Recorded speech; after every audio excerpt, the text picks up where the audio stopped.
पर्छ। म उनीहरूसँग प्रार्थनामा राति बस्छु, मलाई प्रार्थनाको सहयोगी चाहिन्छ भनेर मैले हुन्छ भनेर मलाई 4-5 जना मजाको प्रार्थना गर्ने केटाहरू 4 जना केटाहरू मलाई दियो। उहाँहरूले राति 1 बजीसम्म ढाँटेर पुरा प्रार्थना गऱ्यौँ। हामीले त्यसको विरुद्धमा प्रार्थना गऱ्यौँ। प्रार्थना गरेर एउटा बिचमा ऐनाको सानो ऐना छुटाउने खिड्की जस्तो थियो, अनि मैले पुलपिटका छेउमा, पुलपिटमा चाहिँ 4 जना त्यहाँ सुत्नु र भनेर उनीहरू सुत्यो। त्यहाँ म मेरो आफ्नो रुममा सुतेँ। अब मजाले निदाउँछु भनेर सोचेको म त्यति झन् हिजोभन्दा डरलाग्दो सुरु भयो। डरलाग्दो फु गर्छ, ड्याम ड्याम हिर्काउँछ, ढाडमै हिर्काउँछ। मेरो पाला उठेर आज त अब अलिक ढुकाइ छु म, साथीहरू पनि त छ भनेर यसो हेरेको त छैन।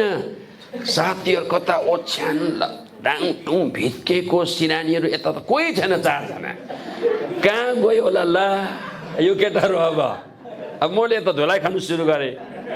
4 जना साथीहरू कोही छैन। त्यहाँदेखि कोही तालामुनिको बिल्डिङमा कोही केटी चिचाएर रोयो। यता फेरि बाथरुमतिर कोही कुदेको जस्तो सुरु भयो। अब त्यहाँ अब एक्लै छु। मेरो पाला एकजना केटालाई फोन गरेँ, हो भाइहरू तिमीहरू 4 जनामा चाहिँ कहाँ गयो, तिमीहरू कहाँ छौ भनेको। पास्टर बा तपाईँ जब सुत्नुभयो, एकछिन तपाईँ निदाउनु भयो, त्यति नै बेला मेरो बुढी, एक त भाइले भनेको मेरो बुढीलाई कोठामा तपाईँलाई जस्तै हिर्काउनु थालेछ। अन्त बुढी चाहिँ अतालिएर सबैजना तिमीहरू आऊ, सबैजना आऊ प्रार्थना गर्नु, जीवन गुरुबालाई पनि लिएर आऊ भनेर भन्यो। अनि हामी त अब तपाईँलाई त हामी तपाईँ सुत्नु भनेर हामी तपाईँलाई सुत्नु दिएको, किन हिजो नसुत्नु भएको। हामी 4 जना चाहिँ अहिले हाम्रो कोठामा पो आएको छौँ त। तिमीहरू पनि के भएको अन्त 1 जना त बस्नु, 4 जना त किन गएको भनेर करायो। अनि एकछिनमा फेरि 2 जना फर्केर आयो, 2 जना उतै बस्यो। अचम्म लाग्यो। अब आज त मलाई कुट्यो, उता गएर कोठामा कुट्नु सुरु गरेछ। त्यहाँ त्यसरी नै कुट्यो अरे, कुङफु कराटे जस्तै नै आवाज आएर। मेरो पालो सबैलाई फेरि बोलायो, पास्टर बालाई बोलायो। पास्टर बा यो बिल्डिङले छुटकारा पाउनुपर्छ, यो बिल्डिङको कथा भन्नुहोस् त तपाईँले भन्दाखेरि, पास्टर बा तपाईँले सही भन्नुभयो। यो बिल्डिङ चाहिँ हङकङमा 40 वर्षसम्म यो बिल्डिङ चाहिँ कुङफु कराटेको ट्रेनिङ सेन्टर थियो। केही वर्ष अगाडि मात्रै उनीहरूले अर्को जग्गा ट्रेनिङ सेन्टर बनाएर चाहिँ हामीलाई चाहिँ यो सस्तामा बिक्री गर्यो। अनि हामीले चाहिँ सस्तामा पाएर चाहिँ किनेको। तर अब हामी त सुत्दैनौँ। ढुक्कै हेर्नुहोस्, उहाँहरूले चाहिँ अब भन्दैछ हामीले किनेको, अब तपाईँले यसलाई तपाईँलाई यसरी शैतानले गरिराखेको छ, यसरी गरेर हुँदैन। तपाईँले धेरैजना आएर मान्छे सुत्छ, यी अब त कोठामा गएर बहिनीलाई स्टार्ट गरी हिर्काउनु। अब हुनसक्छ अरू तपाईँको घर घर गएर कुङफु कराटेको भूतले तपाईँलाई खेद्ला, तपाईँलाई मतलब तपाईँलाई हिर्काउला। के गरौँ त गुरुबा भनेर भन्नुभयो। मैले भने तपाईँहरू ओभरनाइट प्रार्थना सुरुवात गर्नुहोस्। कोही बेला गर्नुहुन्छ होला, तर अब हुँदैन। प्रत्येक हप्ता तपाईँले 2 रात या 3 रात तपाईँले ओभरनाइट प्रार्थना तपाईँले सुरुवात गर्नुहोस्, नाइट प्रेयर सुरुवात गर्नुहोस्। प्रार्थनाले नै सबै त्यो कुराहरू सफा हुन्छ अनि त्यो भूतात्माहरू जान्छ भनेर मैले त्यो स्ट्राटेजी दिइराखेँ। प्रभुलाई धन्यवाद। उहाँले त्यहाँदेखि चाहिँ खुरन्दार नाइट प्रार्थना सुरुवात गर्नुभयो। हप्तामा 3 पल्ट 2 पल्ट लगभग 4-5 महिना प्रार्थना गरेको बादमा सबै कुङफु कराटेको भूत हराएर गयो। हालेलुया। एउटा छोरी बिमारी भयो, राम्रो एकदम क्लास 12 पढाइ गर्ने छोरी, राम्रो प्रभुमा एकदमै डराउने, प्रभुको डर भइराख्ने, पापा आर्मीको कर्नल, आमा प्रभुमा राम्रो। सेक्रेटरी छाती दुख्छ, मेरो हार्ट काम छ, खाना खानु मन लाग्दैन, मलाई सुत्नु मन लाग्दैन भन्छ। अन्त उसको कुनै बोयफ्रेन्डहरू पनि नभएको, त्यस्तो केही टेन्सन छैन। आमा पापा धनी नै छ, कुनै टेन्सन छैन, खाना पनि खान्छ खानुको लागि। अनि किन चाहिँ तिमी सुक्दै गइराखेको छौ भनेर मैले कन्टिन्यू प्रार्थना गर्दै गएँ। निको भएन। फेरि एक दिन म गएँ, गुरुबा म त्यस्तै छु, निन्द्रा लाग्दैन, हार्ट काम छ, पाल्पलाइसन हुन्छ, डर लाग्छ मलाई, निन्द्रा लाग्दैन। म आमासँग सोध्छु। बातचित गर्दै मैले कुङफु कराटेको ड्रेस, कुङफु कराटेको सर्टिफिकेटहरू देखेँ मैले उनको घरमा। तिमी कुङफु कराटे खेल्छौ भनेको? म त ब्ल्याक बेल्ट। ऊ त ब्ल्याक बेल्ट भइसकेको रहेछ। ऊ चाहिँ तर हाम्रो चर्चमा चाहिँ 9-10 वर्षदेखि आएको होइन है। उनी आएको अब 3 वर्ष जस्तो मात्रै भयो। उनी आर्मीमा कता ट्राभल गर्दै विभिन्न जग्गामा जान्थ्यो। ब्ल्याक बेल्ट पो रहेछ छोरी त। म त ब्ल्याक बेल्ट हो, कुनै के दानहरू भन्दो रहेछ। सर्टिफिकेटको थाकहरू देखाए उसले मलाई, ड्रेसहरू दामी देखाए।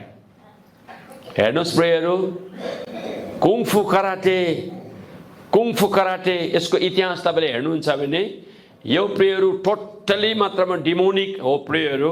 यो कहाँबाट स्टार्ट भएको तपाईँले गएर गुगलमा हेर्नु होला। कुङफु कराटे खेल्ने मान्छेले सुरुवातमा नै गड गडेसलाई पूजा गर्छ। प्रेयरहरू तपाईँलाई थाहा छ, ढोकगण स्टाइलहरू कुङफु कराटेको यो सबै डिमोनिक हो प्रेयरहरू। कुङफु कराटे एकदमै मात्रामा डिमोनिक हो। जब त्यो छोरीलाई मैले भने आमा र छोरीले प्रेयरहरू जलायो, सर्टिफिकेट जलाइदियो, ड्रेस जलायो, उसको थुप्रै मेडलहरू जलाइदियो। प्रभुलाई धन्यवाद, जलाएपछि ऊ निको भयो। हालेलुया, हेल चङ्गाइ भयो, उसले छुटकारा पायो, ऊ राम्रो एकदमै चङ्गाइ भयो अहिले। अनि उसले आएर गवाई माडे चर्चमा। परमेश्वरलाई धन्यवाद, म त ब्ल्याक बेल्ट सम्झिन्थेँ। अब कुङफु कराटे एक्सर्साइजको लागि त राम्रो, तर स्पेसली चाहिँ सुरक्षाको लागि हो नि त, होइन र? शत्रुले मलाई केही गर्छ, कसैले केही गर्छ, कसैले मलाई आक्रा भने म फाटफुटमा हिर्काउँछु, तर हाम्रो सुरक्षा त यीशु होइन र? हालेलुया, हाम्रो सुरक्षा त एन्जलहरू छ, जेजस हिमसेल्फ हुनुहुन्छ। अनि किन कुङफु कराटे हामीले सुरक्षा लागि गरिबस्ने? एक्सर्साइज, नर्मल एक्सर्साइज हामी गर्नु सक्छौँ। अहिले म योगामा आउँछु त्यसको बारेमा। कुङफु कराटे तपाईँले राम्रो हेर्नु होला प्रियहरू। यो एकदमै मात्रामा घातक कुराहरू, स्पेसल कुराहरू, यो एकदमै मात्रामा घातक कुराहरू, स्पेसल कुराहरू, मार्सल आर्ट्स, जुडो कराटेका कुराहरू।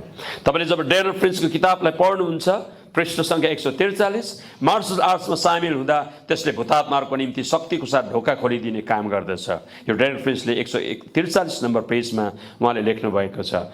ओजाबोट, ओजारको झुन्ड समिति, हामी तीमाथि विश्वास गर्दैन। अकुपङ्चर, तपाईँलाई थाहा छ अकुपङ्चर? चिरिक चिरिक खुट्टामा घोचेर रगत निकाल्छ, यो राम्रो होइन। Acupuncture also from demon. Acupuncture or the needle puncture is a European term invented by William Ten Rane, a Dutch physician who visited Nagasaki in Japan in early part of the 17th century. The Chinese describe acupuncture by character Sen, which literally means to prick with a needle, a graphic description of this therapeutic technique. Acupuncture वा सियोले पाल पार्नु भन्ने शब्द एक Dutch चिकित्सक William ten रेनाद्वारा आविष्कार गरिएको शब्द हो। तिनी 17औं शताब्दीको सुरुतिर जापानको नागासाकी भन्ने ठाउँमा गएका थिए। चिनियाहरू अकुपङ्क्चरलाई चेन भन्ने शब्द विशेष द्वारा वर्णन गर्दछन्, जसको शाब्दिक अर्थ सियोले घोच्नु। यसले यस किसिमको उपचार विधिको सुन्दर वर्णन गर्दछ। अकुपङ्क्चर तर बहुत खतरनाक हो। अकुपङ्क्चर डिमोनिक प्रेयर हो। अकुपङ्क्चरबाट रगतहरू निकाल्नु हाम्रो लागि प्रेयरहरू, हामी क्रिस्चियनहरूको लागि घातक हो, राम्रो होइन। यो टोटली प्रेयरहरू डिमोनिक हो। तपाईँले अझै यसलाई स्टडी गर्दै लानु होला। प्यागन अब्जेक्ट्स, कुनै धर्ममा विश्वास नगर्नु। कुनै भन्छ म नास्तिक हो। नास्तिक एकदमै खतरनाक हो प्रेयरहरू। लिगलिजम, पौराणिक कथा, दन्ते कथा, विधिवाद, उहिलेको पौराणिक कथाहरू, दन्ते कथामाथि विश्वास गर्नु बहुत खतरनाक हो। यो सैटानिजम। रिचुअल राइट्स, ट्रेडिसन, अहिलेको संस्कार, विवाह र मृत्युमा। प्रेयरहरू याद गर्नु होला, हामी क्रिस्चियन भइसकेपछि हाम्रो मृत्युको संस्कार, हाम्रो विवाहको संस्कारहरू एकदम नयाँ छ प्रेयरहरू। इभन विवाहको संस्कारहरूमा उहिले राईको रीतिअनुसार, सुब्बाको रीतिअनुसार, तामाङको रीतिअनुसार, शेर्पाको रीतिअनुसार, प्रेयरहरू लेप्चाको रीतिअनुसार, उहिलेको रीतिअनुसार नै अहिले बिहा गर्नुपर्छ। No, absolutely no. हामी उहिलेको रीतिमा अब हामी जाँदैनौँ प्रेयर, हामी जाँदैनौँ। एक दिन हाम्रो चर्चमा एकजनाको मृत्यु भयो, एकजना आमाको।